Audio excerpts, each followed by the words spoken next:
Like free stuff? Want free stuff while also supporting this podcast? Then head on over to markromanempire.com and click support.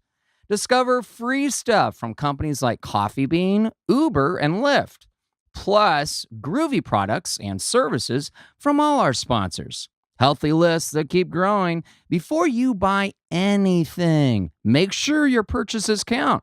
Take advantage of select offers while knowing you are helping me record one more podcast. MarkRomanEmpire.com, click support. Want $5? While supporting this podcast, try Cash App. I did. Linked a debit card, sent at least $5 via Cash App. Then $5 was instantly added to my Cash App account. Use my code WKXRVBX to support me and earn $5 with Cash App, available in your app store. Sponsored by Vegas 90210, Lieutenant Frank, as hired by a California Highway Patrolman for a CHP Lieutenant Promotion Luncheon. As hired by a wedding party in Vegas to escort bride and groom from limo to the Bellagio. Lieutenant Frank, Hollywood Cap, Beetlejuice, Ron Burgundy, more. The characters of Vegas 90210. Book one today at Vegas90210.com. You know, like the Tory spelling vehicle. Depeche Mode sang, "It's just a question of time. Time for some new podcast." Spreading the news like mayonnaise on toast. Gary, I have a mission for you. Flux capacitor? Okie dokie. But let me tell you about that time I drove a cab. Money that's something, chicks that read. I want my more TV. First, you're not on TV. Podcast. Now, that is some weird and wild stuff. Did you know that, Ed? Yes. Well, Ramen attended Juilliard. I attended Hillsdale. I'm a graduate of the San Francisco Comedy College. I've traveled the Midwest quite extensively. I lived through The Big Short and had a pretty good time doing that. I've seen Pat Robertson jabber about 167 times, and it keeps getting funnier every single time I see it. Not to mention the fact that you're talking to a subversive. So what do you think? Do you think I'm qualified? Oh, well, I think we'll need to pray about that and ask your father. Shut up, Marilyn! The Mark Roman Empire.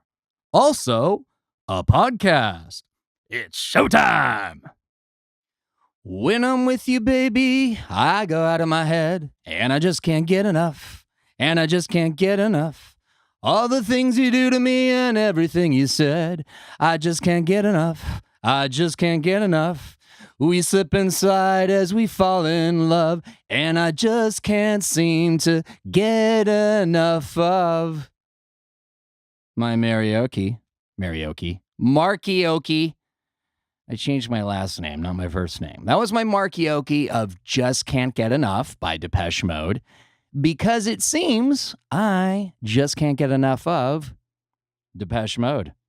Which is why I have to have on the podcast today the #1 Depeche Mode tribute band, Devotional Dave, a.k.a. Freddie Morales, formerly of Strangelove, now of Devotional. Oh, hi there. I'm Mark Roman. Mark who?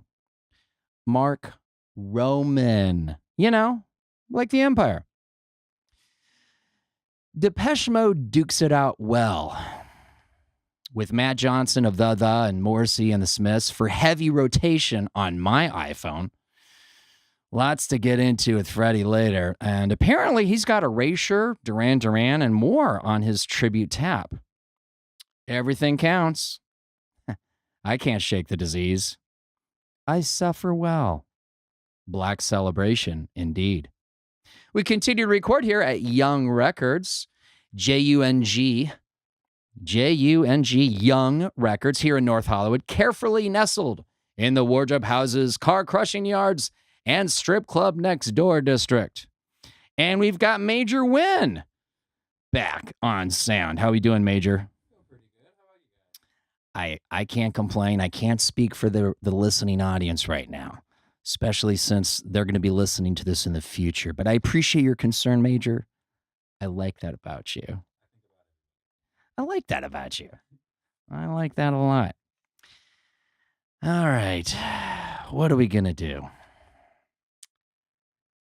This is going to be a heavy one for you guys today. Because it's going to be a heavy one for me.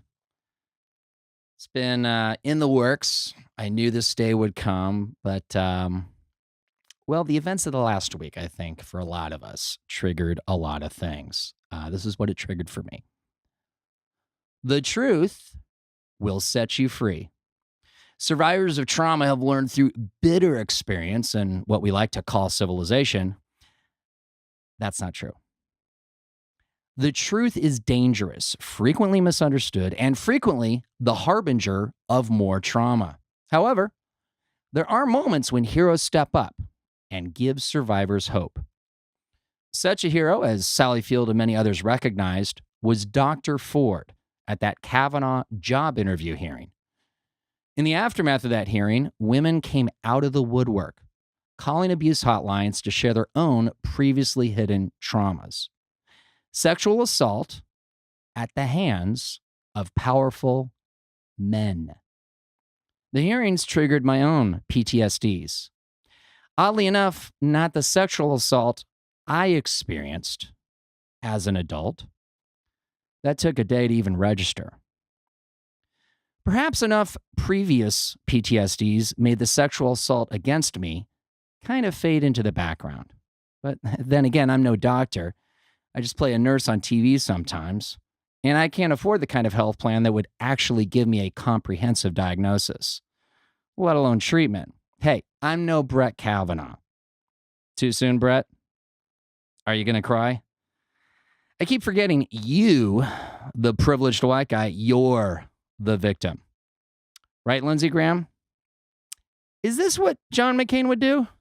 But I digress. Which of my PTSDs were triggered by the Kavanaugh job interview? My own encounters with the complacency, anger, and rage of white men in positions of power. My father, George Roach, and others at Hillsdale College. Privileged boys attending Hillsdale College. My college roommate and his father, a one-time member of Congress. The Hillsdale College grad interviewing me for a sales job. The federal judge who ruled me a, quote, limited purpose public figure. My brother, frightened of anything that might threaten the military security clearances I'd never have. I'm the black sheep of my family, it would seem. After a decade of attempts to find some common ground, I reluctantly accepted the fact that if I wanted to live my life and to be me, my safety, my sanity, my security, my passion in life required me to divorce my parents and my brother. More on the Dick and Marilyn show another time. Let's just say we haven't spoken in years. I have extended family on my mom's side. I've attempted in my own awkward, unskilled, and unsuccessful way to connect. Some aunts and cousins have been kind, but it's been clear to me that I am an outsider. Technically family, although DNA tests, but embarrassing and or difficult in several ways. So effectively, not really family. I was kicked out of college, rejected by the very institution I came to revere throughout high school days of straight A's, that one B+ in chemistry, oddly enough now my honor student son's university major, and all those issues of National Review and the American Spectator I read. Rejected because I dared to seize the day and establish an independent student newspaper, the Hillsdale Spectator. While the college president was raising millions of dollars for that bastion of family, church, and local community that is Hillsdale College. And while he was fucking a wife, not his own, his sons. A wife and daughter-in-law who years later would take her own life. In the Arboretum where I first kissed a girl in college. Suicide like Neil Perry chose in Dead Poets Society.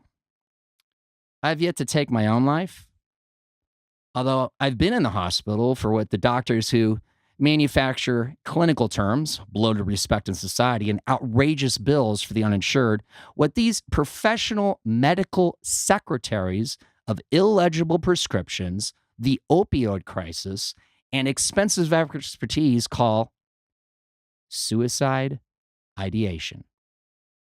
More than once. Unlike certain students and faculty on the tiny campus of Hillsdale College, whose ideas manage to find the consequence of action. Action successfully executed.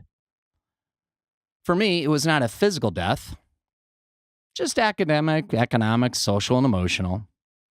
I was excommunicated from that ivory tower darling of the Reagan revolutionaries, conservative Republicans, and none other than the founder of National Review himself, William F. Buckley, Jr. Hillsdale College. I was dismissed from Hillsdale. Dismissed being the polite term for expulsion.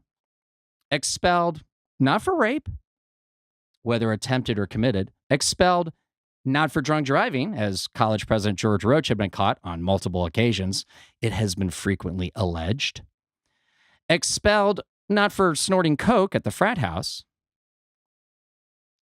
I was expelled because, as student treasurer, I accepted free student folders without proper authorization from the student government. Ergo, I had committed what the college argued was, quote, tantamount to fraud.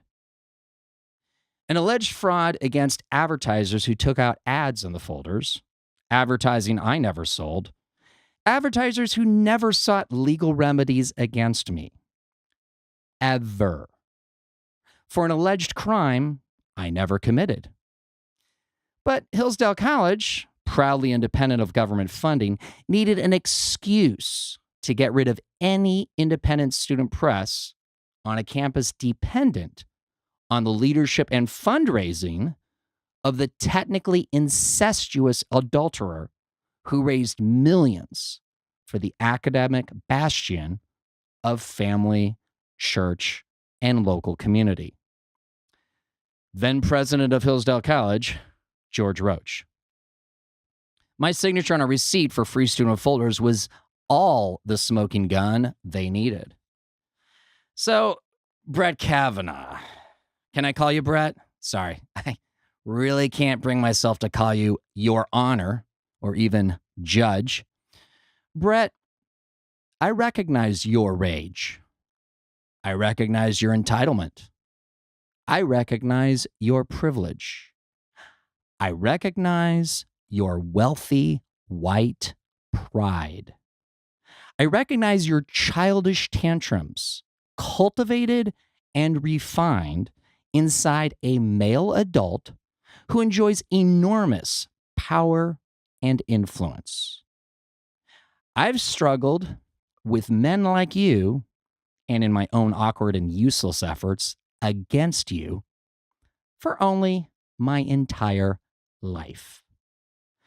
The rage of my father, an older brother angry at the responsibilities he never chose in a home filled with a younger brother, an alcoholic working mother, and whatever dad of the month happened to be sleeping with my dear Grandma Nellie, Dad's mom.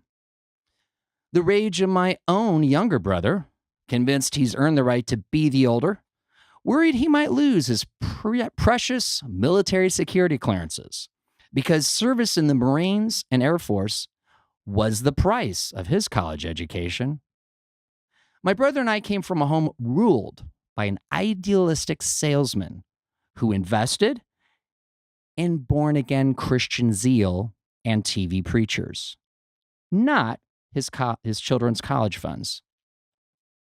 The rage of a college president, furious at the audacious temerity of an independent student editor who dared to seize the day and choose curiosity over obedience at an institution of purported higher learning.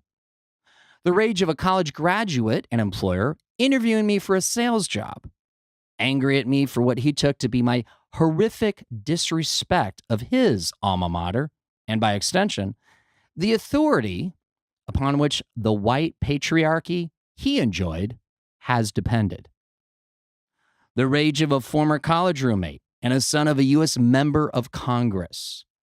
His rage, not at the treatment of his best friend and college roommate, but his rage at how the ensuing controversies would affect the value of his college diploma in the pursuit of his career.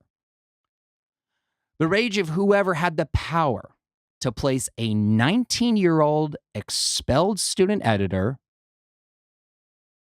on the FBI's subversives list.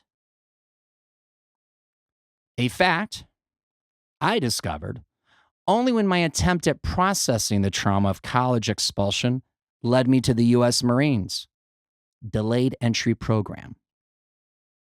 I quickly realized I wasn't physically cut out for it and dropped out. Later, my recruiting sergeant, who recruited my brother thanks to me, that recruiting sergeant would reveal to my brother that my not joining the Marine Corps had nothing to do with my choice. It had to do with my place on that FBI list. A fact confirmed by former member of Congress Bill Baker, Republican from the San Francisco Bay Area, and my college roommate's father. How about a commercial break, kids? The Mark Roman Empire, also a podcast, is sponsored by Eladon Designs. There's got to be a better way to travel with your shoes. Now there is. The trademarked Ultimate Shoe Bag by Eladon Designs. Travel your shoes easier. Up to 8 pairs at a time, many styles to choose. To view the commercial and demo video, go to eladondesigns.com. Save 10% when you use discount code ROMAN at checkout. eladondesigns.com. Also sponsored by the characters of Vegas 90210, my singular Lieutenant Frank in women's short shorts and rainbow tactical leg warmers. I fucking love this guy, blurted Bill Burr on his Bill Burr's Guide to Driving Etiquette, Pedestrians. He's a really big dude. He looks really good. He's a lot bigger than me. That's how the OG Lieutenant Dangle, Tom Lennon of Reno 911, described me on the Jeselnik Offensive on Comedy Central. Lieutenant Frank, recently hired by a California Highway Patrolman for a CHP Lieutenant Promotion Luncheon at Bank of California Stadium at Echo Park. So what about your event? Got Lieutenant Frank? Or Hollywood Cap, the Captain America of the Hollywood Avengers? Ron Burgundy, Buddy the Elf, and Beetlejuice, available by special order. I put the I in improv. What your upcoming event truly needs. Book a Vegas 90210 character for your event today at vegas90210.com. Fire your boss and build your empire. A new talk by yours truly, Mark Roman. Whether you are self-employed, work for someone else, or lead a group seeking to make the world a better place, you'll want to hear what I have to say. I'm a subversive. I'm a survivor. I'm a SAG-AFTRA working artist in Hollywood. I was ruled a celebrity by a federal judge years before I ever set foot on a comedy stage or a Hollywood soundstage. Empower yourself. Empower your team. Discover how to innovate doing what you love. In spite of the economy, child custody battles, multiple PTSDs, and those with the power to add a kid to the FBI's subversives list. Doing it all while feeling like Charlie in the Chocolate Factory. Just happy to be here. Consider Speaker Mark Roman's new talk, Fire Your Boss and Build Your Empire. I am Mark Roman. For more information, including fee and no fee options, go to themarkroman.com and click speaker. Hey, when's the last time you explored the podcast website, guys and ladies, and those who are yet to choose or have a different option that's more interesting? MarkRomanEmpire.com. When's the last time? Like the podcast, I keep adding to and improving the website week by week. One page you may want to consult on the regular is the support page. Like free stuff? Want free stuff while also supporting this podcast? I got you. Head on over to MarkRomanEmpire.com and click support. Discover free stuff from companies like Coffee Bean, Uber, and Lyft. Don't forget all the groovy products and services from all our sponsors, or my groovy merch, my poem, as well as Lieutenant Frank's citations and headshots autographed. Healthy lists, and those lists are going to keep growing. Maybe you're fixing to buy something or try a new app. You don't even know how the purchase you already planned could at the same time support this podcast. Learn how before you buy anything. Make sure your purchases count. Take advantage of select offers while knowing you are helping me record one more podcast. MarkRomanEmpire.com. Click support. So where were we? Oh, yeah. The smoldering disgust and patronizing disappointment in me from that Christian in Congress, the Honorable Bill Baker, I do vividly recall. His was a quiet contempt that I find uncomfortably familiar from men of God. I was made to feel grateful that he had bothered to place a call to the FBI to confirm my place on that list. To this day, to my knowledge, there has been no Freedom of Information request made by a journalist about my placement on the FBI subversives list. There's been no investigation. My life was turned upside down by Hillsdale College and its supporters.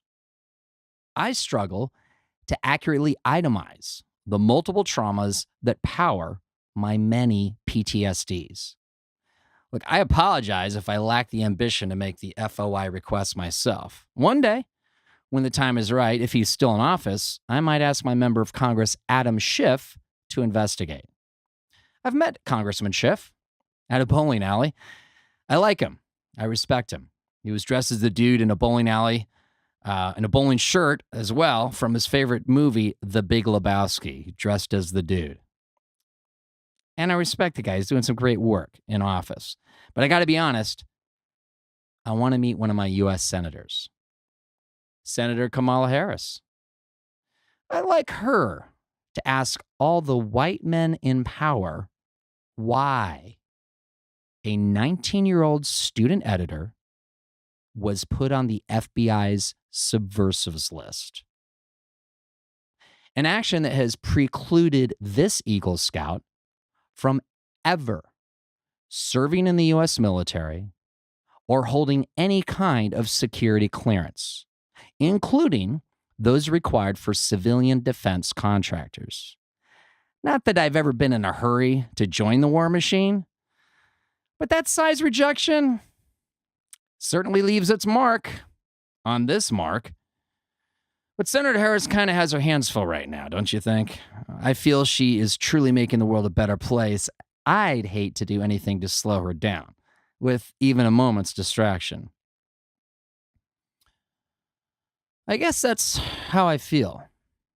I am a car crash of a distraction, an uncomfortable conversation, a problem, a broken shell, not a person. So when I saw Dr. Ford testify Thursday, even though I'm not a woman and I didn't experience what she did, I felt like in some small but significant way, I understood. Alcoholics have programs. What Dr. Ford is going through, what Anita Hill went through and continues to experience, where are the programs for that? I understand that painful question. There's the concern of journalists who saw an expelled student editor as a paragraph in a gaudy Shakespearean saga of suicide exposing grand hypocrisy on a college campus. Journalists wary of an expelled student editor, desperate and ignorant enough to take the counsel of an attorney and former Hillsdale College department head. An expelled student editor who would make the dubious legal choice in America of suing a powerful college for defamation. There's the choice of a federal judge who decided his only legal option was to dismiss my case against Hillsdale College for defamation on the grounds that I was, quote, a limited purpose public figure, a celebrity, like a Kardashian. Who do you know who's been legally labeled a celebrity by a federal judge? I have. So the theory goes, my right to call Trump, quote, the fake tycoon with the orange shroom, that is the exact same right Hillsdale College had to claim to Vanity Fair magazine that I committed something, quote, tantamount to fraud. But I just need to get over it, right? I heard that quite a lot. The pull yourself up by your own bootstraps mentality that Tony Robbins made sexy. Fucking white guys.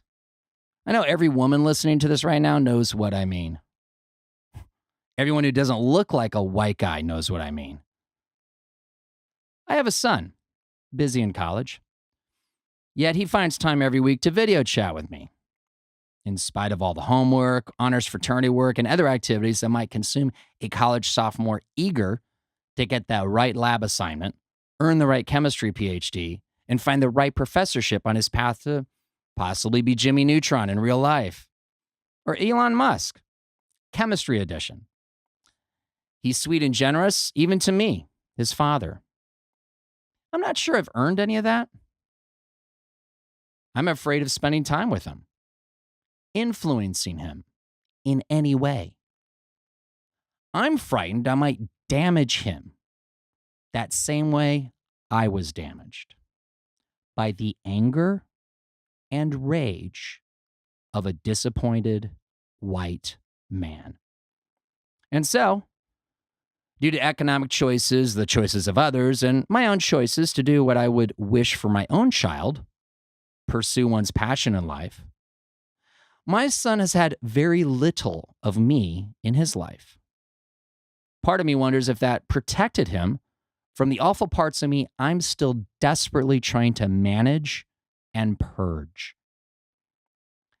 I'm a straight white guy who has felt alone living in a civilization ruled almost entirely by straight white guys.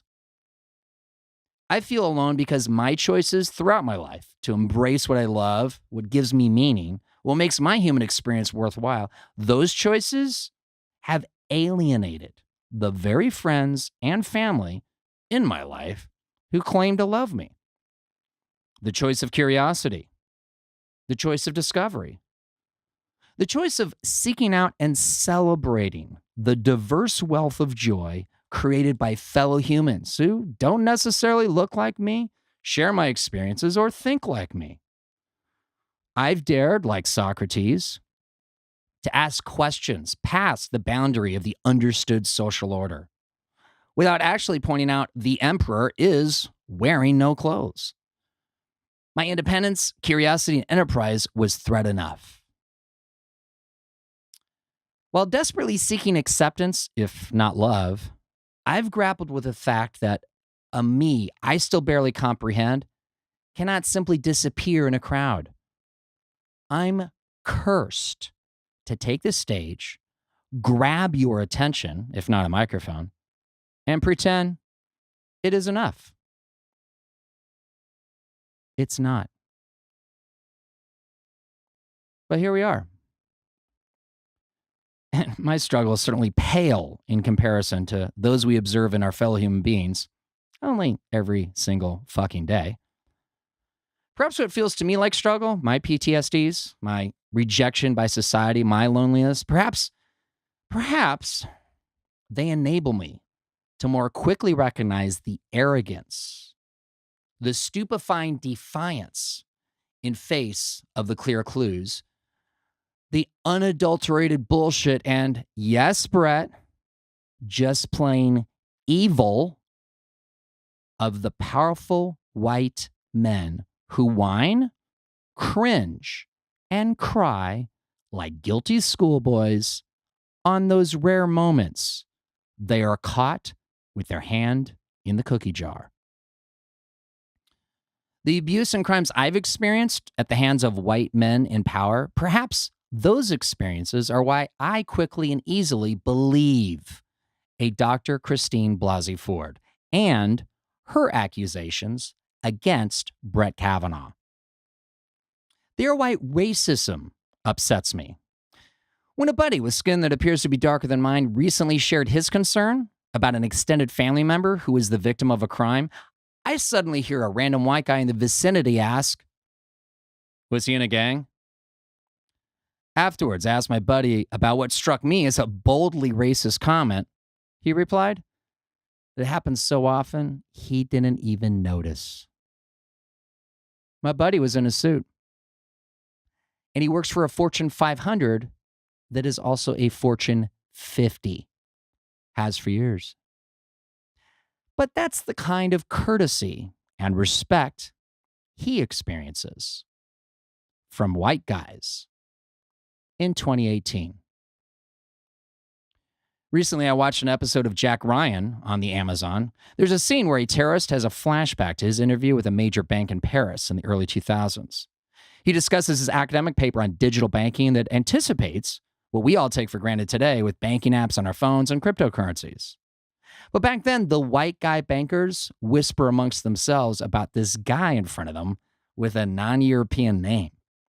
They dismiss him as if he were a child on the wrong side of the tracks who is wandering into trespassing on the grounds of the country club. My struggles with white guys in power empowers my empathy for women who happen to be indigenous to what has only been America for a few hundred years.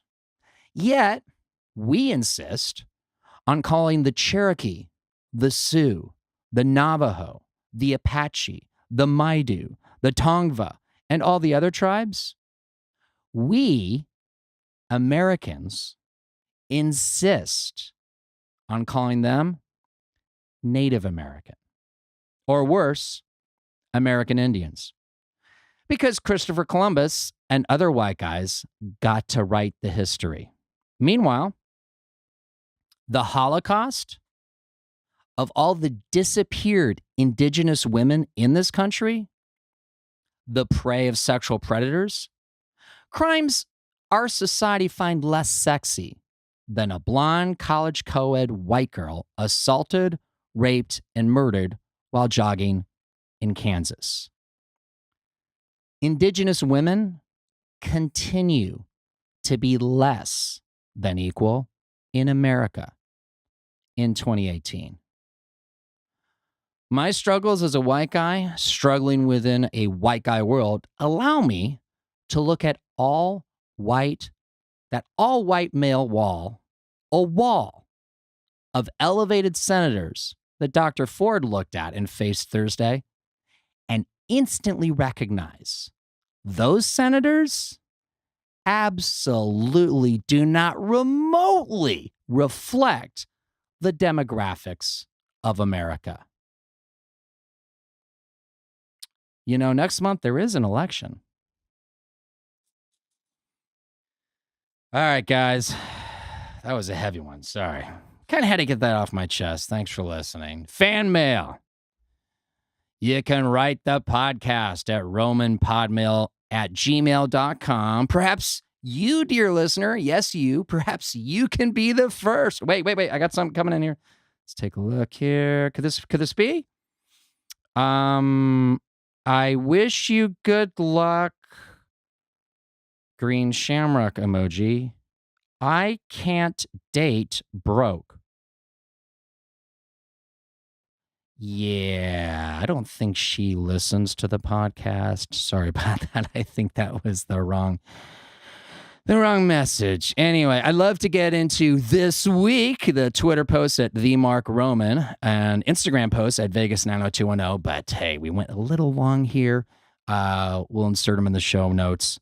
And we'll get back up to speed on that next week. One thing I will say, though, is I did go see the LA Philharmonic, Herbie Hancock, and Katy Perry in my neighborhood just up the hill at the Hollywood Bowl just a few days ago. That was fun.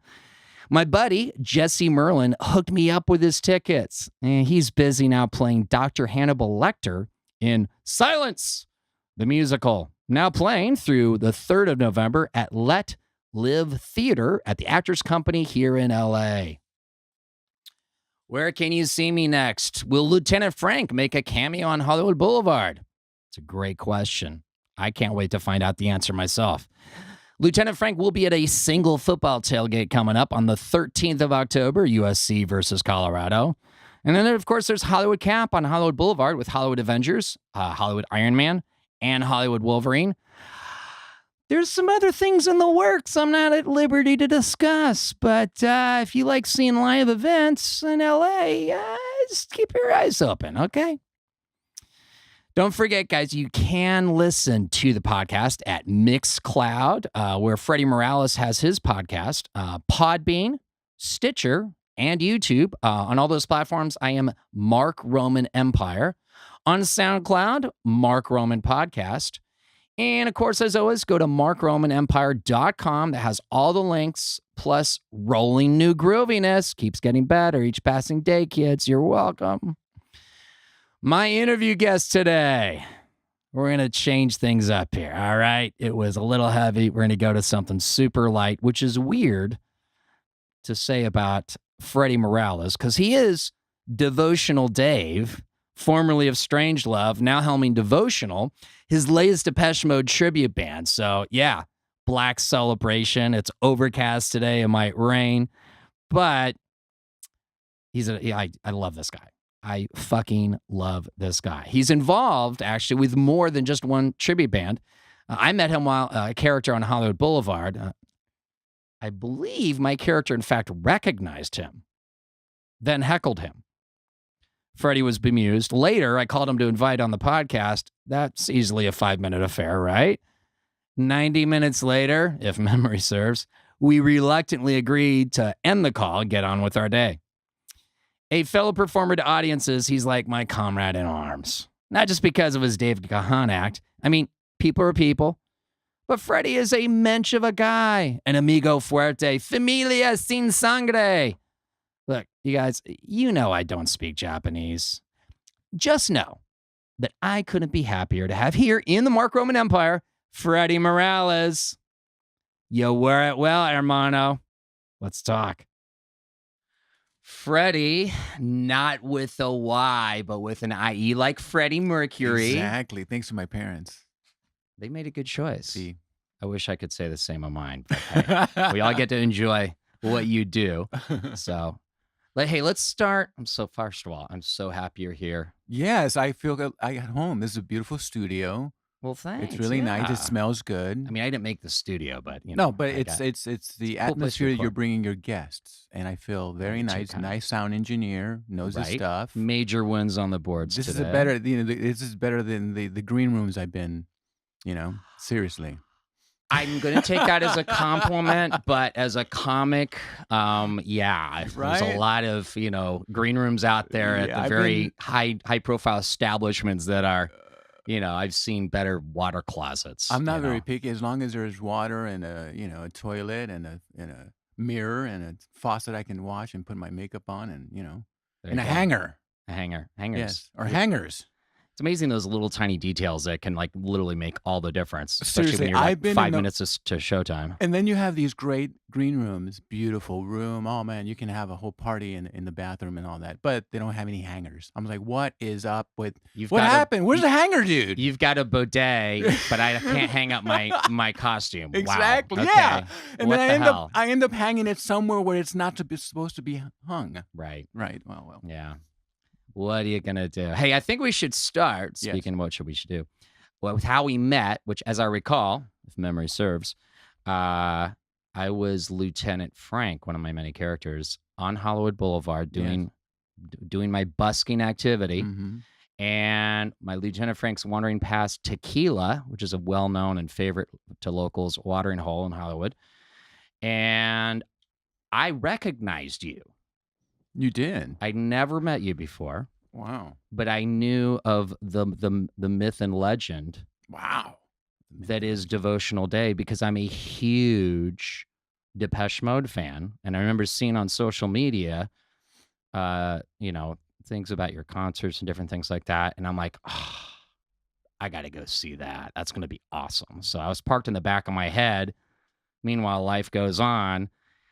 But then all of a sudden, I see Devotional Dave. So Right. what's your recollection of our first encounter? It was great. You were very friendly, and you gave me a card. It was something about Depeche Mode related. There was a Depeche Mode. Oh related no, item you on gave my me a card? ticket. No, you gave me a Oh, ticket. that's right. Yeah. Oh, Lieutenant Frank does that. Yes. Yeah. Lieutenant Frank gave me a ticket. Yeah, he does that. Well, And it's a that's- citation, actually. citation, Yeah, actually. He It would was insist there's a citation, mild difference. Yeah. And then you called out my name, and it was great. I was like, wow, my friend who was out at the time. Actually, we were leaving from a potential gig Right. party, Okay. and they were like, wow, you're pretty famous. I go, Devotional Dave is. I'm not. Now, Freddie and Devotion are two different people. All right. Well, you know what? I really do want to get into Devotional Dave, but I want to talk a little bit about Freddie because the next time I contacted you was a phone call a few weeks ago, actually, to set this up. Yes. And I figured it'd be a few-minute conversation. 90 minutes later, we're both like, we do have shit to do today, both of us separately, so maybe we should move on to that. But Mhm. it was a very surprising, in a great way, refreshing, artist to artist, mano y mano, just conversation. I mean, that was my recollection of that. Yeah, it's been great. It's nice to meet other people who are as talented as you are and who are Oh, in. stop it. Oh, You're too stop it. kind. No, I'm not going to Too stop kind. it. And it's great. I love meeting other talents. I love it. I've been around entertainment all my life, and I think it's it's a huge part of my life. And when I meet someone else, either an actor or a musician or in the arts, I mean, it's lovely. I just love it because we're all parts. We're all special. Not special. We're different. We're different. Yeah. Right? We're all just different. But that's that difference is necessary because for us to do what we do and give what our audience, clearly wants and enjoys, it's It's a sacrifice, I've learned. I'm 47 years old. yeah. I started in the industry. I'm in your vicinity, Yes, I was. ish. Ish. I Maybe- say proudly. maybe dead on. I but I'm say- not gonna clarify too much here. I will. I'm really, 40s. Wow, I've learned Guys so of a certain much, age. and it's been. And hey, you look great for your age. Thank you. Thanks to the coconut oil. Okay. Yes, coconut oil, and just You're also Latino, so you've See. got something that also folks in the Mediterranean Yes. enjoy. Yes. And my Um, grandmother, who just passed, she was 100. Mama Cello, God rest her soul. I was going to bring that up about the Freddie part. Let's talk Yeah. about your su Mama- abuela. Yeah, Mama Cello. She was born in Mexico in Chihuahua. She was a huge raised- part of your life, Oh, right? huge. How often did you guys talk? Every day. If Wow. I missed, I would let's say if I missed 2 days, that would be like too much already.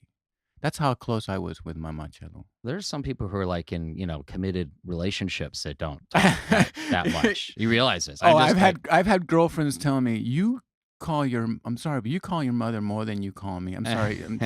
It's But you're not my abuela. I'm sorry. my Mama Chelo. I'm sorry. Yeah. You know, Now you call her your machela. What's Mama that? Chelo. Because yo soy muy gringo. So. Soy muy gringo. Mama Chelo. Ayúdame. She didn't like the word abuelita, which is grandmother in Spanish. Right, you know? and kind of an affectionate. Yeah, no, way affectionate, of but saying she it, just right? loved it. It was just much. She was like, "Call me Mama Chelo," and all her nephews, all her, all of just everybody in the family will call her Mama Chelo. It's like my mom too. There's a music to it. Yeah, and then my mom is Mama Chelin because now her Okay. grandchildren, they grew up calling Mama Chelo, so now they call my mom, Right. still alive with me, thank God, and she's 72 now.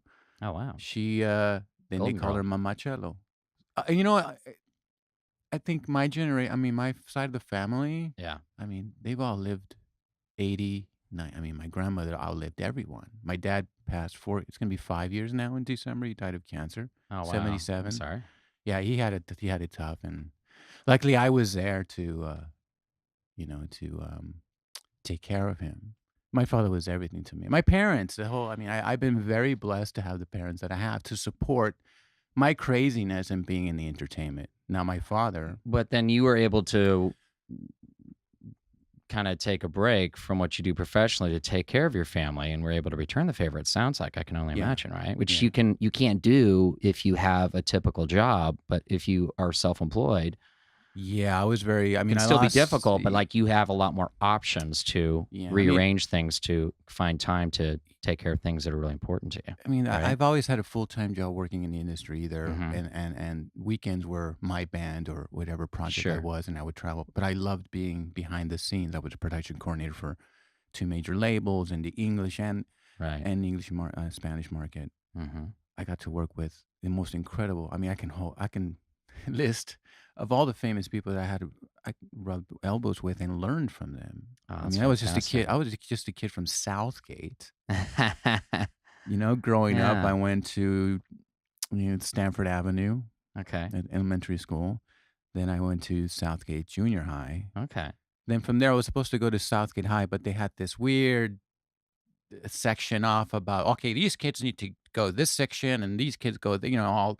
I felt like Sounds like segregation. yeah, exactly. It was Yeah. like segregation in the 80s for the kids. And they either said, well, you either go to Jordan or you go to the Valley. So I went to Jordan, and I forget it. I wouldn't have lasted there in that school. Okay. I either had to become a gang member or, hey, what's up? Hey. Yeah. I didn't want to go that route. I said, I just shipped my ass to the Valley. And I went to Nobel Junior High Okay. for my 9th year. And then for my high school years, I went to Chatsworth High.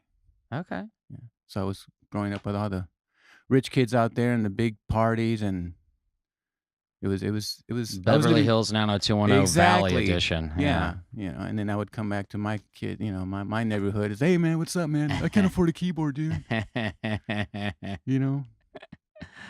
Oh my God. So what's that like being, because I'm from Northern California, so I'm still discovering LA myself, although I love it here. I feel like I finally found home.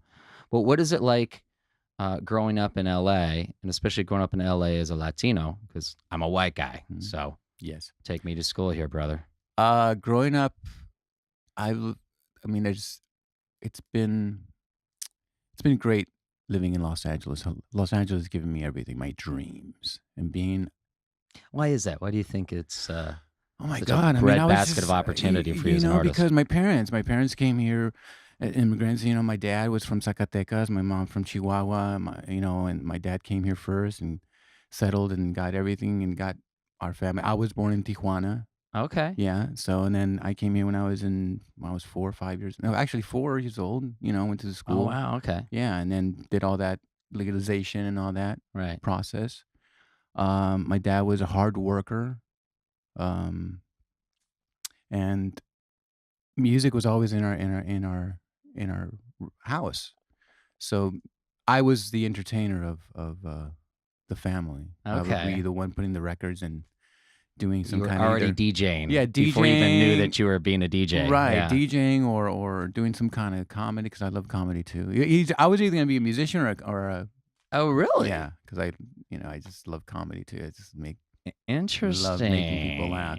We're gonna have to talk later because I mentioned something before the interview, but we might have to look into maybe doing some things, some live things that haven't been done yet in LA. Yeah, and then growing up in Southgate, there was just I hung out with the rich kids and I hung out with the kids who were just working hard to couldn't afford a keyboard or. So you've seen all worlds. So I've seen all worlds, and I was Yeah. there. I mean, I did the whole Sunset Strip, playing all the nightclubs there. The Whiskey, the Roxy, Yeah. Gazzari's Wow. before, and that was in the '90s. So Yeah. the '90s was like the '80s were gone. I was Here so come- sad when that Yes, happened. I was so confused. I grew up with Depeche Mode, Duran Duran. I mean, all that whole '80s, Right. and yeah. I mean, we DJ'd at a lot of parties growing up, and a lot of my friends were older than me, so they were interesting. But they would take me, hey, Freddie, man, music. Hey, come over here, and they taught me how to learn how to mix, turntables, Okay. 1200s techniques, and I would carry their records or whatever, and I would be going into these parties, house parties back in the Right. day, and there would be 3 kids, 100, 200. The older kids make sense though, because for both of us, the '80s ended about the same time that our childhood legally technically ended. Yeah, it so did. Yeah. it's like you needed that older generation to kind of help you Yeah, I had there were some two. find the musical pathway. Yeah, 2 cool guys who were just like very dressed into like the '80s. They were just dressed like, one guy looked like Nick Rhodes from Duran Duran, I and love it. the other guy looked like Robert Smith from. You got to wear From the black, Cure, man. nice. Come on, Freddie, let's go down to downtown LA. There was a cool shop called God, what was it called? Fashions or something, and it was just a huge store, and it was all new wave clothing. Oh my God. It was I was in heaven. You were in I was- yeah. So Paradise. a friend of mine too took me to my first Depeche Mode concert, and I was at the Rose Bowl. Yeah. No. So that was Wait, the one that's the 101 album? Yes, yeah. Get out of here. That was my I'm first. so jealous. Yeah. Because that was my first introduction to Depeche Mode. I came from a very uber religious childhood. like listening to U2 was revolutionary. Let's just Right. put it that way. Okay. And only justified because technically I literally bought my first cassette at a Christian bookstore. Wow. And they sold U2's U2. Joshua Tree at a Christian bookstore. Yeah, that's how messed up my childhood was. But it took my college roommate, who came from a kind of well-heeled family, and he just had this insane library of CDs. And that was my, just immersion Yeah. into 80s music. Depeche Mode, Pet Shop Boys, The Smiths, Morrissey, Erasure, Aha. I mean, the Yeah. who just played here, and I'm really angry I missed their Wow. concert because they Yeah. haven't toured for decades. Matt Johnson's brilliant. But yeah, that was my immersion. And it's funny how it was like a singular moment in my life.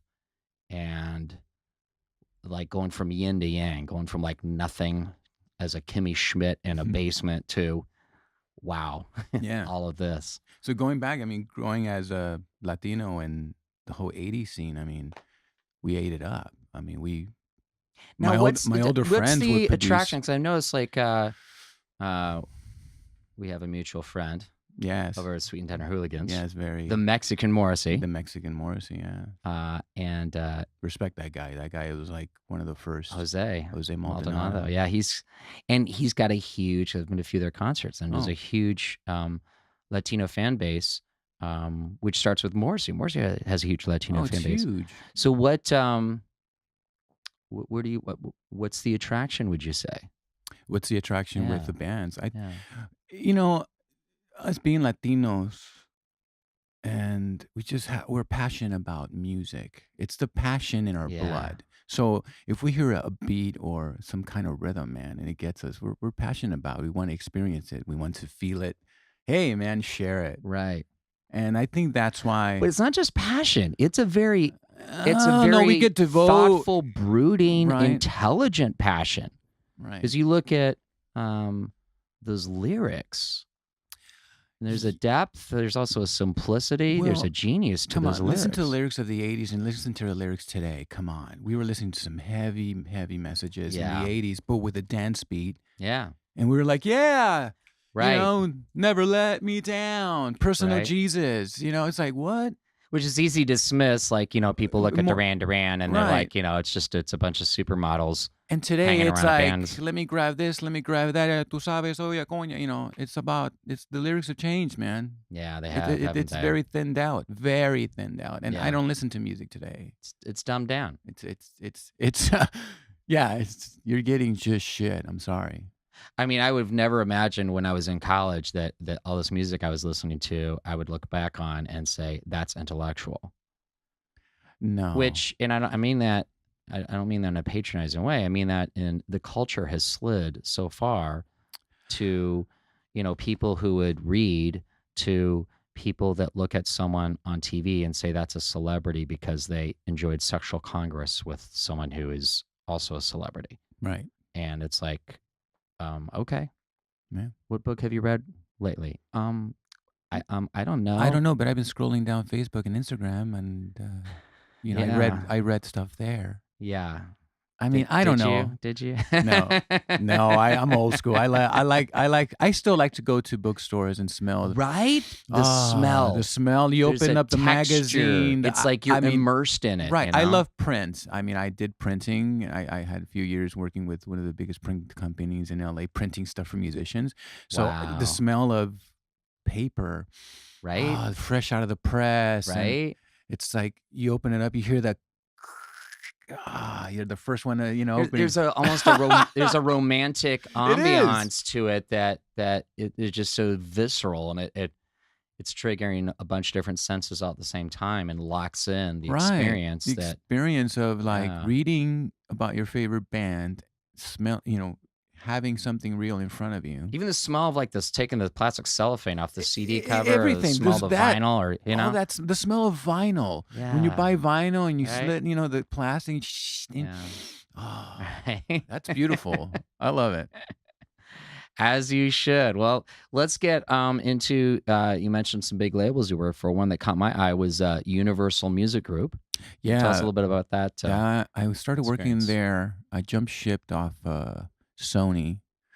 Oh, you were at Sony too. Yeah, Okay. Sony Latin. I got to Wow. work with Ricky Martin, Shakira. Get out of here. Yeah, I got hired because they had all the pop remixes, and at that time in the 96, 97, there was a radio station called Groove Radio 103.1 Okay. with Swedish Eagle and amazing in LA. DJs here in LA. The Yeah. only dance station before the corporate K-Rock. I mean, Kiss FM came and took all that and just said, "Hey, we want to buy this station." Yeah.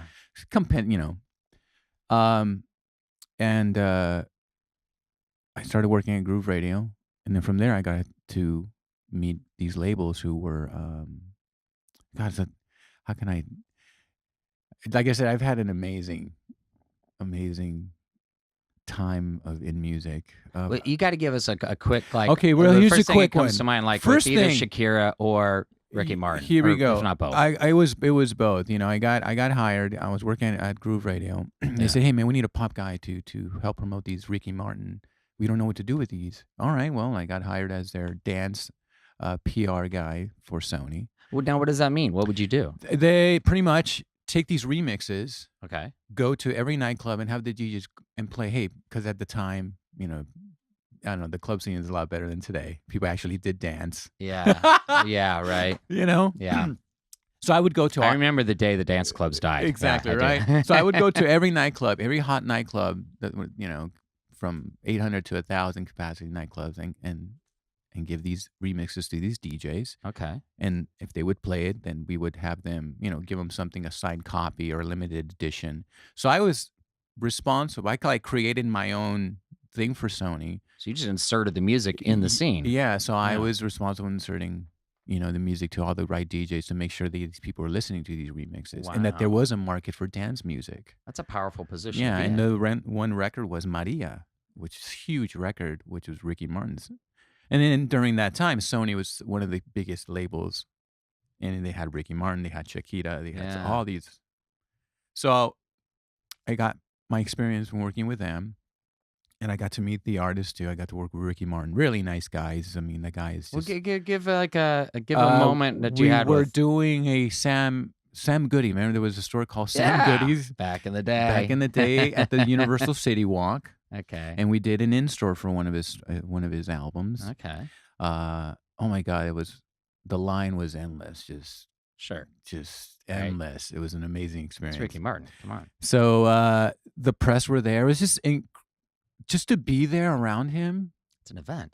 It's an event. And then I got to meet his manager. His manager's really nice. And he was like, I was handling all the press and saying, hey guys, you guys see that line there? Do not. If you go over, I had the power to say, you're out of here. And I didn't care who was one of the biggest media. You got this huge responsibility on your shoulders. So meanwhile, you have everyone else right. who's desperately, they would kill literally to be in your position. Right. But so the vice this president, is your job. So the vice president calls me and he goes, Freddie, you have a big responsibility. This is where you're gonna prove that.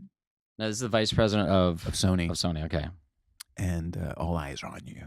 I was like, no pressure. No, thank you. Ricky Martin was the biggest. I mean, he still is, but at that time, he just blew up. But you know what? I was a kid who was I took that responsibility. And ran with it. And I ran with it. You had the energy and the enthusiasm. And I knew and I respected the power that I had. And you recognized the moment that was in front of you and the opportunity. And So then he came in, and after he did his press conference and all that, and all the signing with thousands of people who were there. Right. He went backstage. He pulled me aside. He goes, hey, Freddie, good job. I really like working with you. You're the best. And and then he turns around after being there for probably 2 hours. Sure. And then he turned around and he said, okay, guys, I'm going to sign and take pictures with all the staff who worked here tonight. Wow. Who does that? Yeah. I was like, wow. Yeah. And then I've worked with some other, guy. I've worked with other artists who are not, they're the opposite. And I'm like, oh, I like your music, but I don't like you. Don't you? Isn't that, it's like, I hesitate to meet some of my heroes or people that I love in any of the arts, whether it's music or, film actors, that sort of thing. Because it's kind of like, I don't want to find out they're an asshole, That's happened to me 3 times. Yeah. And people say, Freddie, have you met Dave Gunn? And I say, you know what? I'm cool. I don't need to. Yeah. I've met Martin Gore several times. I was going to, I'll get to that in a second here. I want to ask you this. Yes. Why singing for you? You know what? I think I've always had it in me. And this goes back to Mama Cello. I remember, I'm going to take you back, being at her house, and I would put her favorite record, which was Vicente Fernandez, Y Sigo Siendo El Rey, and I'm Still the King, which translates in Spanish. Yeah. And my grandma would tell me. I'm seeing the Enjoy the Silence video Exactly, with right? Gahan and his robe and crown. So I would just sing. And my grandma told me, you're going to be an entertainer, mijo. Wow. You're going to do. And she's huge in your life. So for her to say that to you, it's almost like the queen knighting you and saying, go forth, my son. Yeah. This is what you shall do. The same thing with my mom. My mom, I think she's always like, her and I have the same personalities. Really? Yeah, we're so alike. I mean, we look alike. It's scary. If I would put my mom. I can't wait to meet her. So she also has that music. And that's why my dad loved her, because my dad was the opposite, but my mom helped my dad bring that, hey, loosen up a little, My dad was like that, Mexican, hey, Fuerte, órale, silencio, yeah. Just trabajo, and so that's it. Music. But see, I didn't start singing till I was 26. What? Yeah, I got into my first synth band, which was called Truth Movement at 18, after seeing this one guy on stage with one keyboard. Right. And singing. I was like, wow. And I joined his band, and I pretty much became like a synth guy, handling all the MIDI components on stage, playing live on stage, and not singing at all. But I learned a lot from watching him, and we had a good crowd. The music was good. He was very boring on stage.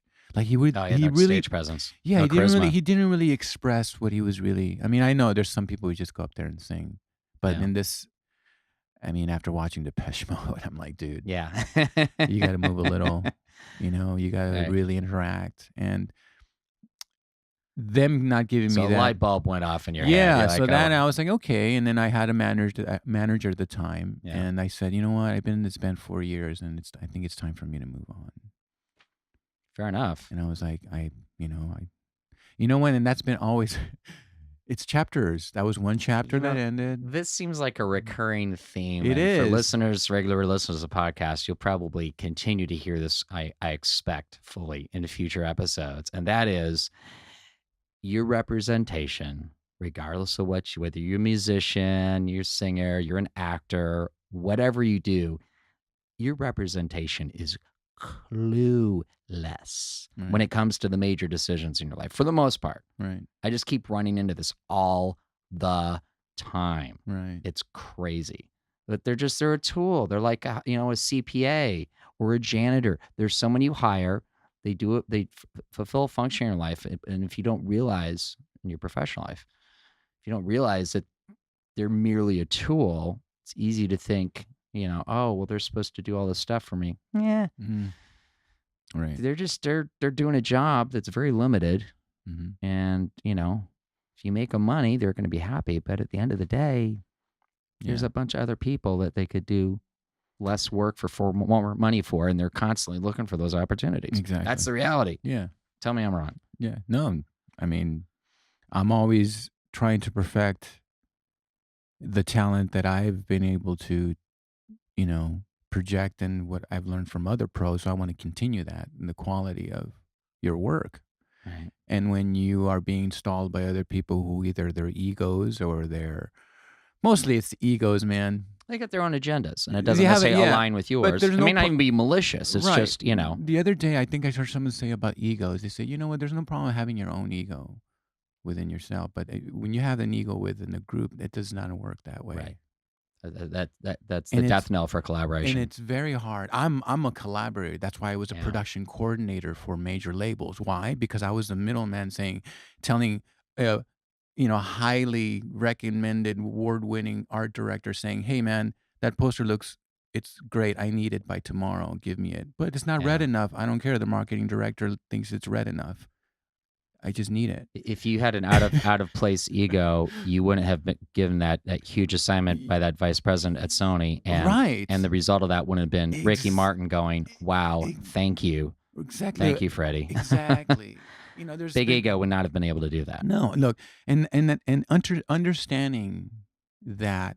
And that said, you do have a healthy, strong ego because you are a front man and you're a charismatic front man, which is huge ego. So it's like it's a very interesting conundrum because on the one hand you have, and anyone who's in anything in entertainment, like by definition, I mean, we do something that is natural to us that most of the human species finds horrific. Right. Like Halloween's coming up. Right. And the average person's biggest horror, they do studies about this all the time, is public speaking. Right. But God, add on to that, okay, I'm singing, You're right. on stage. Like most people are like, not in a million years. Yeah. They're literally like, they. But see, I think going back, But we love it. We need it. We have to have it.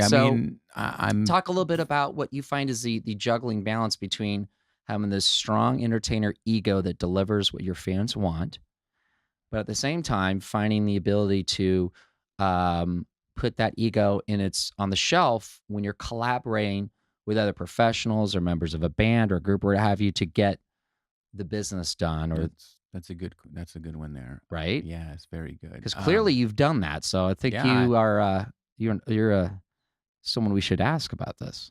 I think you need to split both.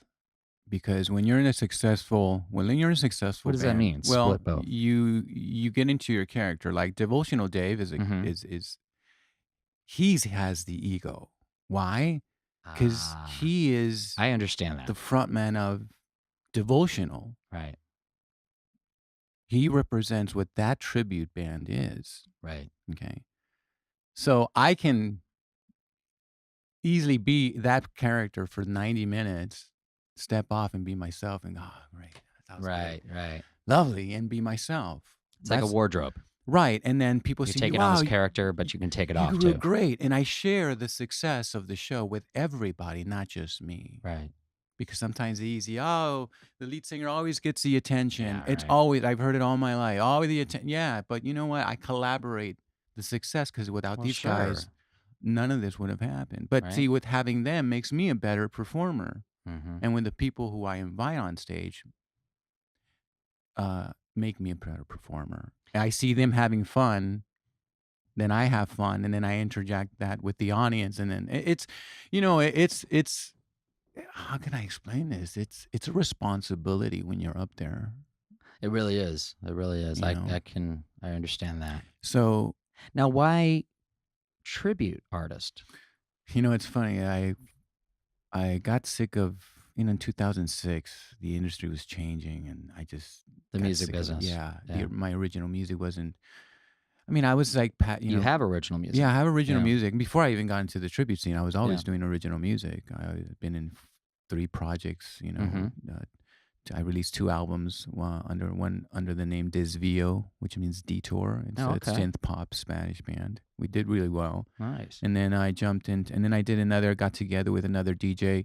He was like, Freddie, let's get together and do a techno trance album. And we did that in 2005, 2006. And after that, and I enjoyed being back in the studio and all that, but the tiredness of promoting the album and then dealing with the politics of the labels and just, Yeah. you know what? It just, Gotcha. it's just too much. I was Yeah. like, you know what? I just want to perform. Screw this. Right.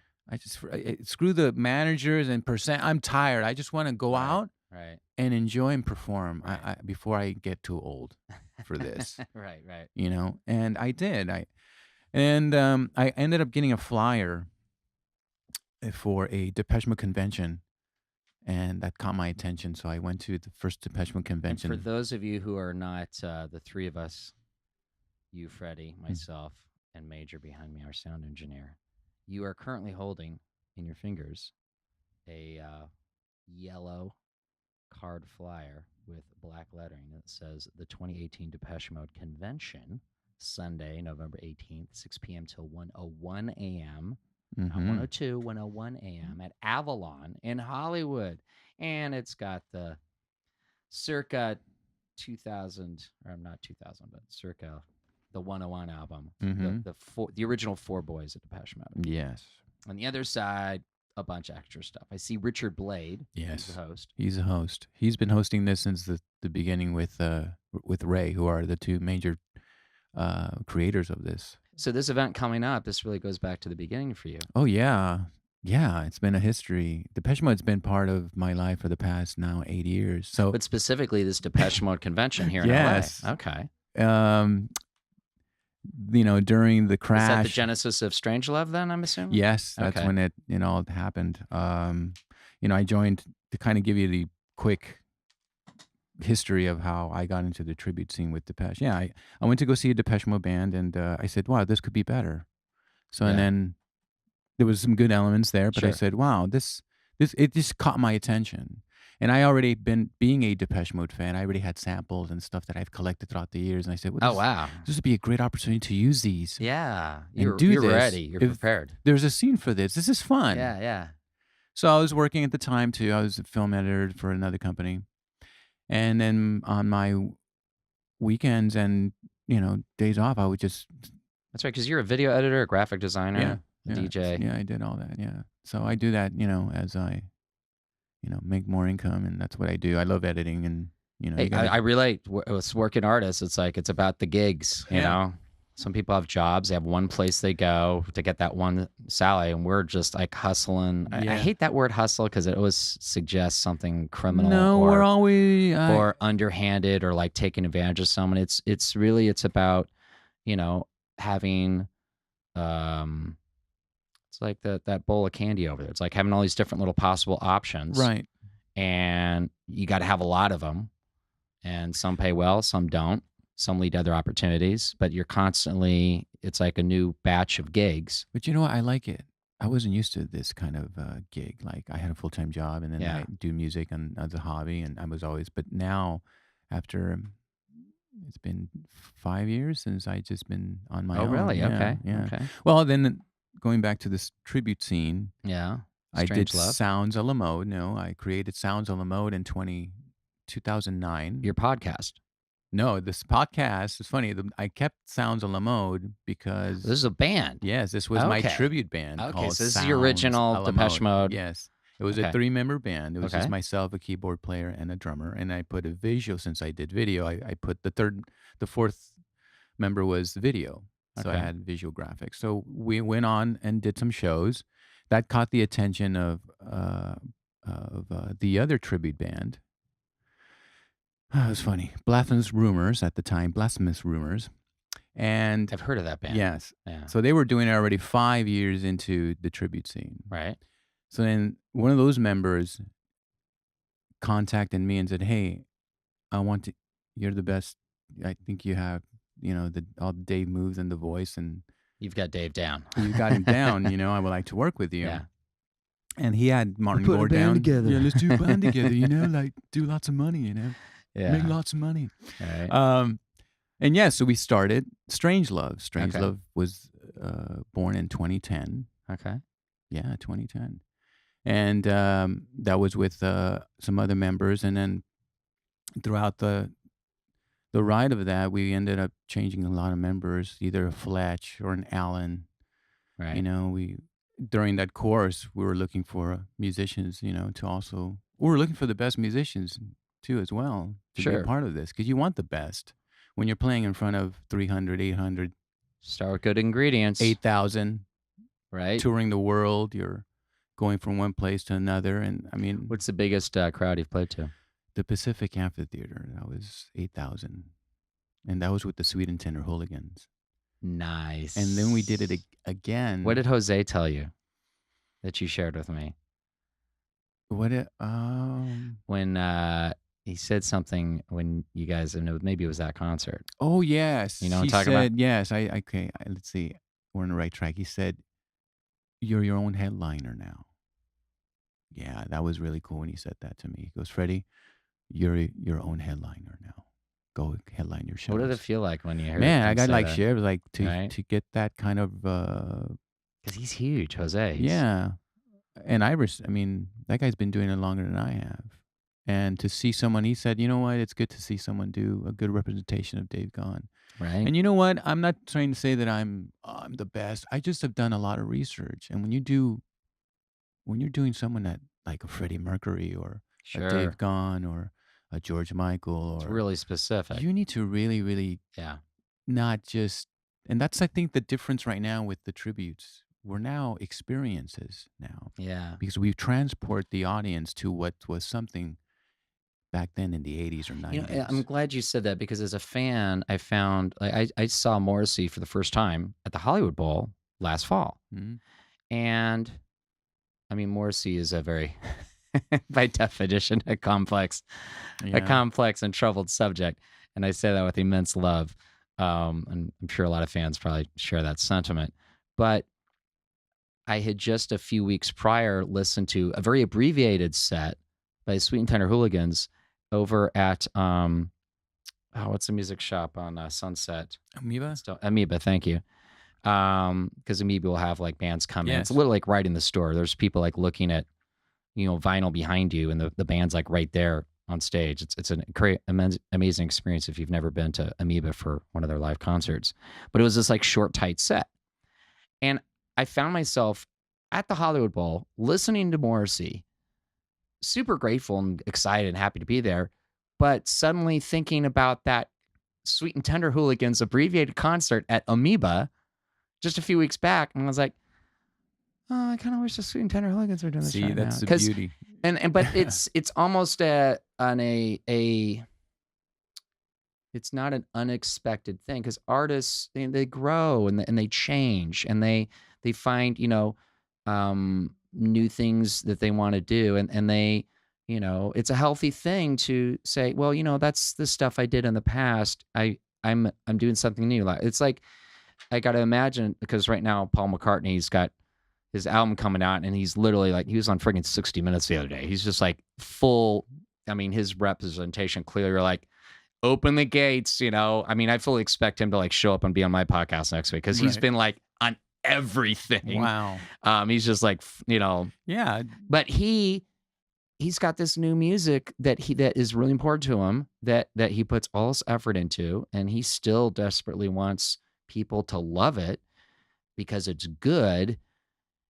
And he'll play this new material, but he knows that everyone's there because of the music he made with the Beatles in those first few years. That's Right. why people love him. And Right. he knows that, but as an artist, he's torn because it's like, and it seems like he's done a really good job of finding that balance, which has got to be an excruciating needle to thread for an artist.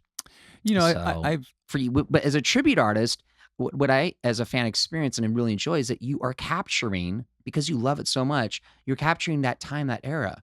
And like when the Sweet and Tender Coolidge play, I feel like, okay, I miss seeing the Smiths live in concert when for that brief shiny moment that they were a band. right. And I miss seeing Morrissey in the earlier Of days. course. But this tribute band, the Sweet and Tender Coolidge, they're delivering that to me. And I'm looking forward to, I've yet to experience you live in concert, but I'm really looking forward to it because it's like, I feel like you're going to make that 101 album, a Depeche Mode, Oh, yeah. alive for me right now here in 2018. And I'm looking forward to that. That's my job, and that's why I love doing these tribute experiences, because I really get to sink in and bring back, you know, With all those little specific every morsels and samples mannerisms and quirks. we have everything. I mean, we try.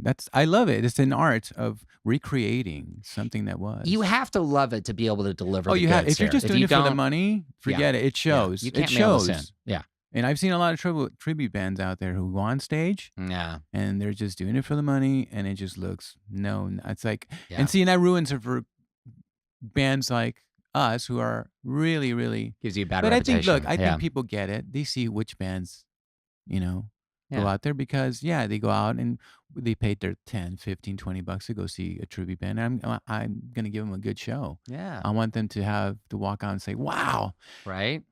you took me back to," and I hear it. "You took me back to when I proposed to my girlfriend, my Wow. wife, or I Right. remember when I went to my first concert with my brother or sister, or you took me back to this." And it's nice to. I want somebody to share the rest of my Yeah, life. yeah, you know. Somebody by Depeche Mode. Right. Really, Martin Gore. But tell me about Martin Gore, because he, Oh, you haven't met David Kahn, but we No, referenced it. You have encountered Martin. Yes. Sir Martin. I met Martin 2010. Was it 2010? He was doing a DJ fundraiser out in Santa Barbara because he lives out in Santa Barbara. Right? So a bunch of us went out there and we took the opportunity. We bought a ticket. It was like $100, and that money went through for fundraising for kids.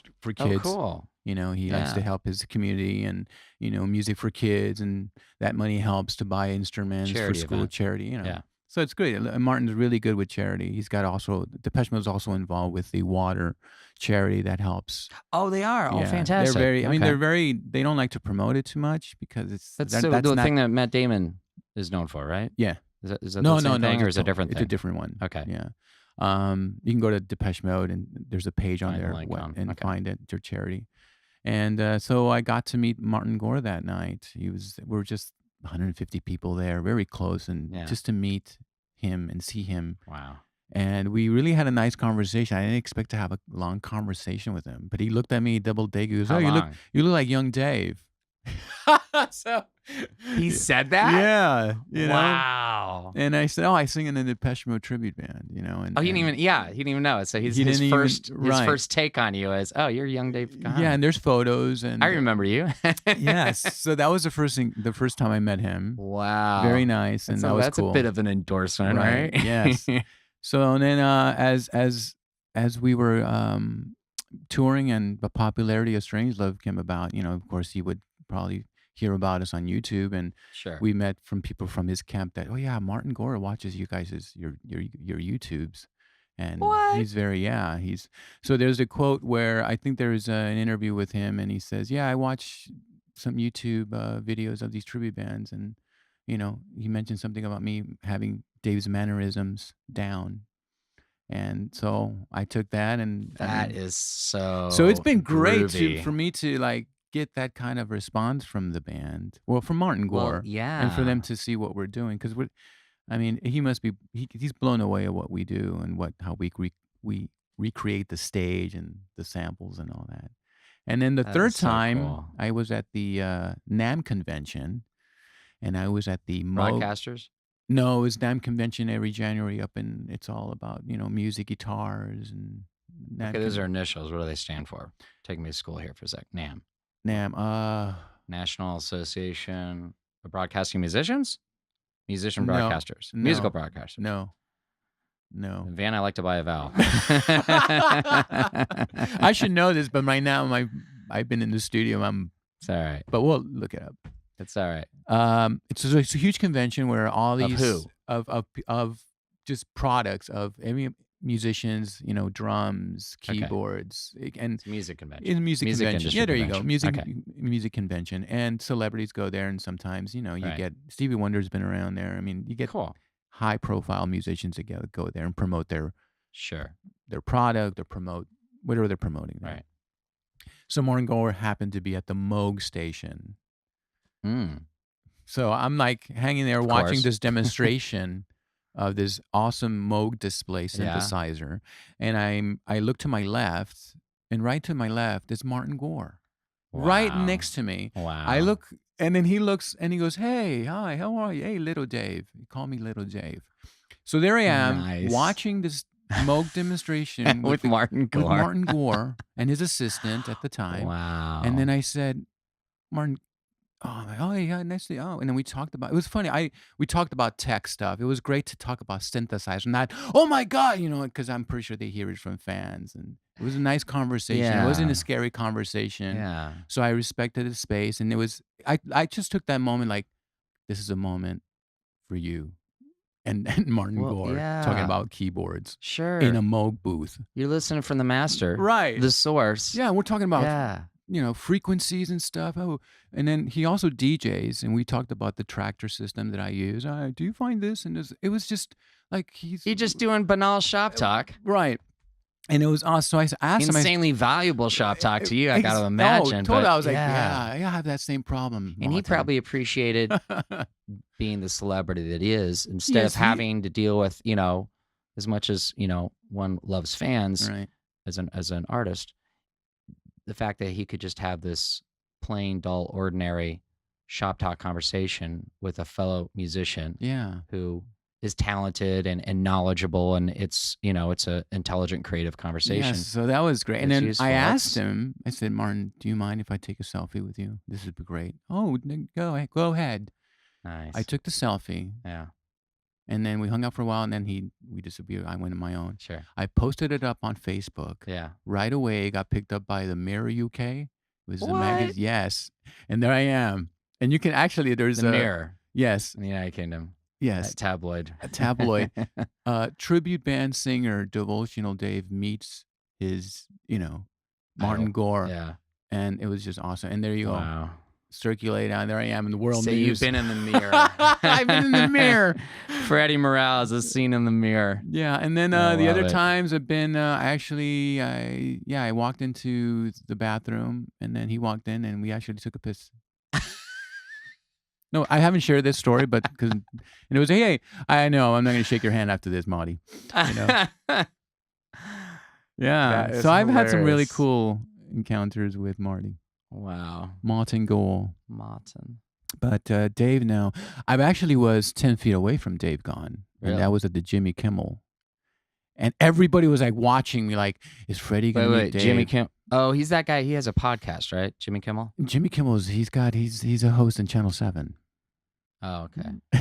Yeah. He's got a show. I'll look into it at some point. Yeah, he's I got a just- show, and I think he's a fan of I mean, he Depeche seems Mode. like he's that man show guy, right? Yes, Yeah. yeah. He might turn into something someday.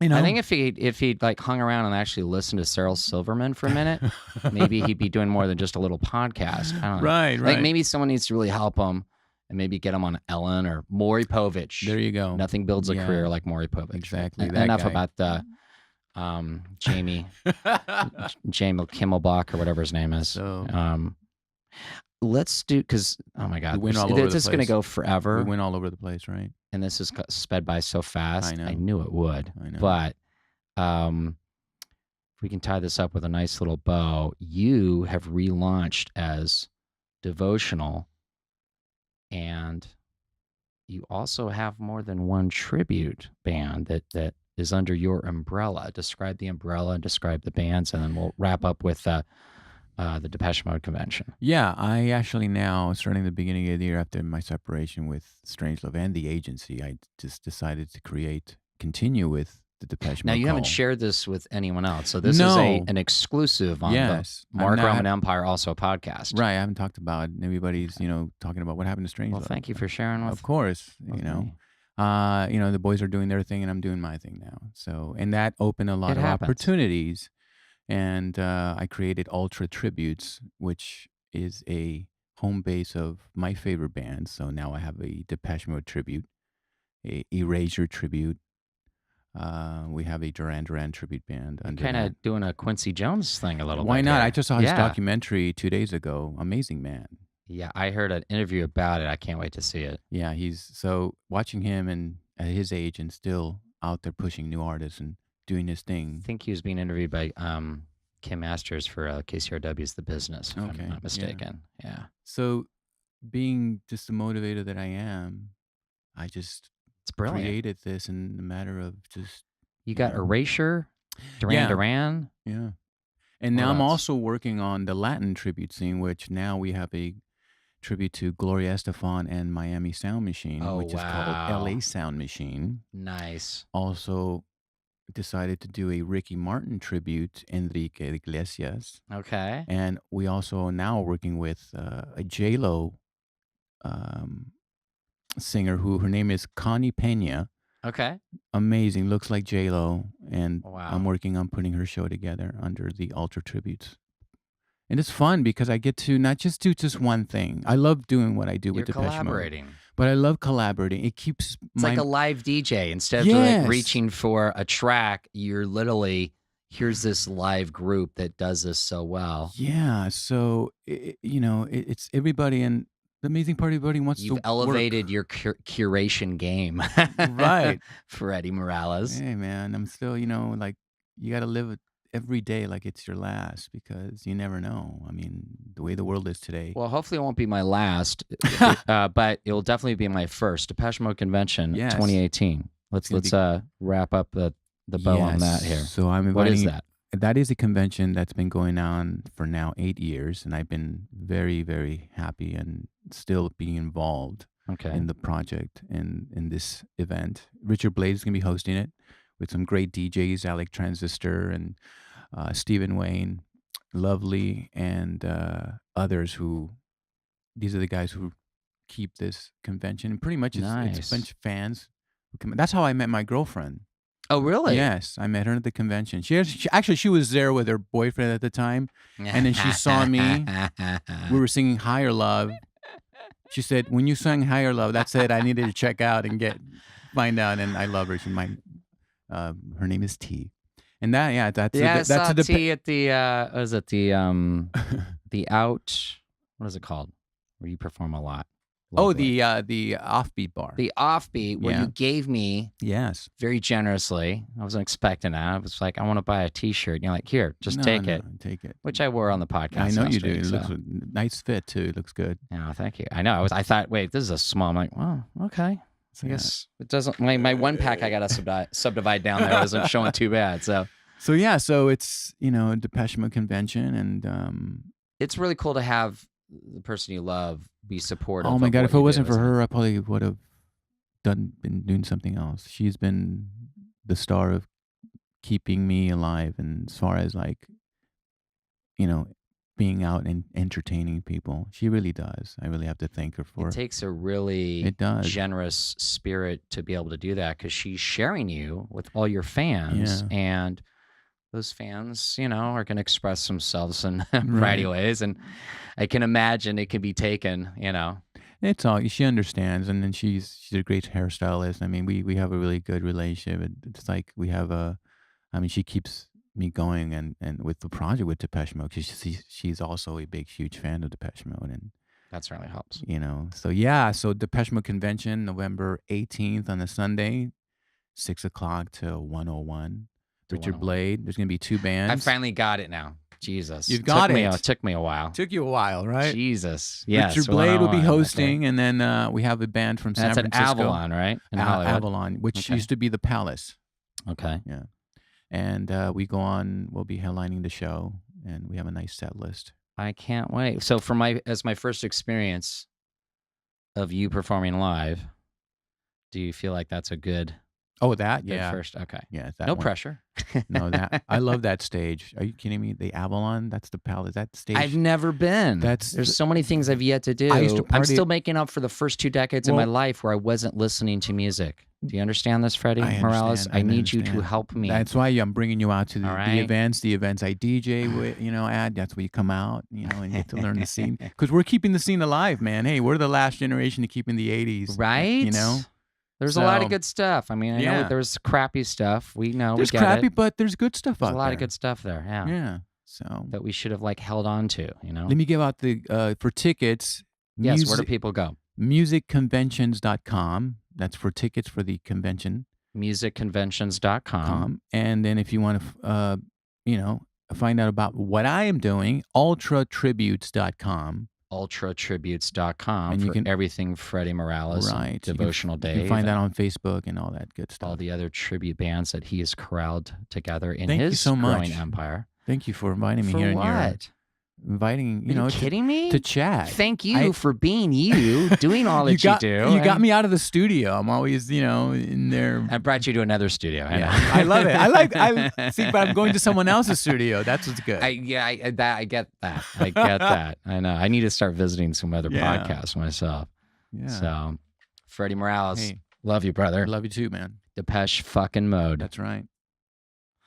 Freddie has got to be my brother from another mother. I love that guy. Don't forget, guys, we'll have it up in the show notes too. The Depeche Mode Convention, Sunday, November 18th, 6 p.m. till 1:01 a.m. I finally got on board with what that meant. It's been a crazy week, guys. That's at Avalon in Hollywood. Oh, I love Freddie. There might be some cool things. I don't know. We'll see. Freddie and I are going to be talking about some possibilities for the future. We will see where that goes. But we might be able to hook you guys up, our podcast listeners, for some groovy Devotional Dave stuff. Stay tuned. Show notes, as I mentioned, will be at markromanempire.com. We'll have all our links there, other groovy stuff mentioned. Your patience with that process is noted and appreciated. You can listen on Mixcloud, Podbean, SoundCloud, Stitcher, and YouTube. Please follow, like, and share. That really helps. You guys have been doing that. Just keep doing it. It really helps. More platforms like Bullhorn, Spotify, and yes, Apple Music, which used to be iTunes, in progress still. Working a little bit every week, guys, trying to make this a better podcast for you. And discover how to support the podcast and claim your free stuff at markromanempire.com. Click support. Book Lieutenant Frank or other characters at vegas90210.com. Fire your boss and build your empire. My new talk for groups. Go to themarkroman.com and click speaker. All groovy ways you can support the podcast, because no empire was ever built without a little commerce. Want special deals? Join my mailing list, the Mark Roman Empire Census. What kind of deals? Well, last week, Census members enjoyed 2-for-1 on the legendary Lieutenant Frank headshot, autographed. What deal will it be this week? Well, whatever it is, it will only be available to those of you included in the Mark Roman Empire Census. To join the census, go to markromanempire.com and click Census. Twitter at @TheMarkRoman. Instagram, as ever, at Vegas90210. You can email me at the podcast at romanpodmail@gmail.com. Wow. What a week. Am I right? I mean, in the world, for me personally, wow. It just, it's been a groovy mix. A black celebration that exudes a lot of light. But then that's kind of how my life's been. I like it. It's good. Farewell until next week. Remember Clownolin and Prince St. Paul. I am Mark Roman.